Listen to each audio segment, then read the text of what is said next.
glad that you are with us again. Now we're here with Dr. Saths Cooper. He obtained his PhD at clinical community psychology in 1989, right? Am I right? Okay. He is here at our Congress in Armenia in the Kildeo department. And first of all, Dr. Cooper, I want to ask you about this talk that you have brought to us in this opportunity. The topic is Psychology in Latinoamérica, the last frontier. What is this about? What are you going to present us? Well, basically, it's about Latin American psychology's lack of visibility in psychology internationally. Okay.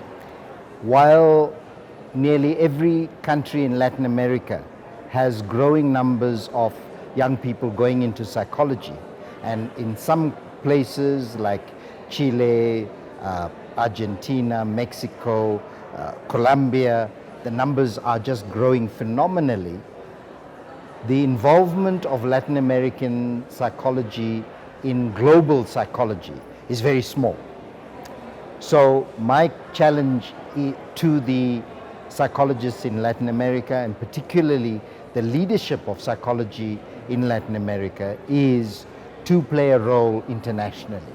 Because without the voice of Latin American psychology, the world of psychology is poorer, and Latin American psychology gets excluded from discussions internationally. So it is about taking Latin American psychology to the world and bringing the world of psychology to Latin America so that there is mutual benefit. Why? You're from South Africa, Yes. so why are you so interested in Latin America psychology? Because psychology is universal. Any part of the world where there is psychology thriving, like it's happening in your country and in Latin America, deserves to be put on the map internationally. Traditionally, there have been divides according to old colonial relationships, and more recently, because of undemocratic governments in many places, people have been separated.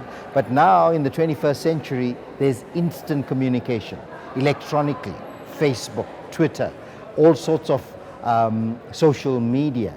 One can know at any point what is happening in another part of the world. And we should be able to know what is happening in Latin American psychology, because Latin American psychology has come through tremendous hardships from the 70s, where there were so many military juntas, through to the process of democratization, openness that we have in many countries now. But there's still civil strife, there's still saber rattling. Venezuela and Colombia, there's still dictatorship. So we don't need to be imprisoned in the mind.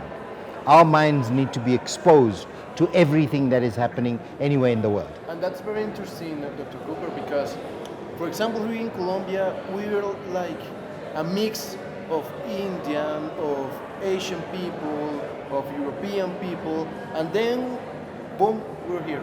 Yes. So that kind of cultural beginning, I think it's really interesting for you as a psychologist, but for anthropology, sociology, to put their focus in this kind of fields, in this kind of regions. That's right, because with such a multi-cultural country like Colombia, we need to know what are the ingredients that make people live together, work together, play together, and how can we teach the rest of the world to be more tolerant, because the intolerance, the strife that is happening in many parts of the world is increasing. We have religious wars, we have terror attacks all over, and to learn from experiences like this one, where people have come also through civil strife, through conflict in the hills in this country, to FARC presence in certain places, and so on. We need to know what is it that makes people look for a higher human value, and how is it that they survive? How is it that Colombian people are known for hospitality, are known for being friendly, are known for loving music and dance, despite the hardships that you have confronted. So young people, in particular, have a role to play to shape the future of human behavior and also specifically psychology. You talk about a concept that I think I can fall in love with that concept. That's human value. So you were part, and I have to talk about it, you were part of one of the most interesting situations in the world in your country, in South Africa. You were part of the anti-apartheid crisis or the anti-apartheid movement. So I want to ask you about, you know how to reconstruct a society. You were part of a reconstruction Yes. that it's still Ongoing. yeah? Yes. In Colombia, we're trying to do the same. Which kind of advices can you give us to achieve this goal? I think first of all, it is to be open to each other. It is to recognize that all of us have a terrible past, but not to allow that past to impact on the present, so that in the future, the nightmares, the horrors of what happened in the past don't continue dominating us. So we need to free ourselves from the horrors of the past so that all of you can have a better future. And for the rest of the world, that will be a major success story. So for instance, in South Africa, we came from rigid walls, not only prison walls, but where people could not interact with each other. Now we have an open society. Now we have in psychology a complete turnaround.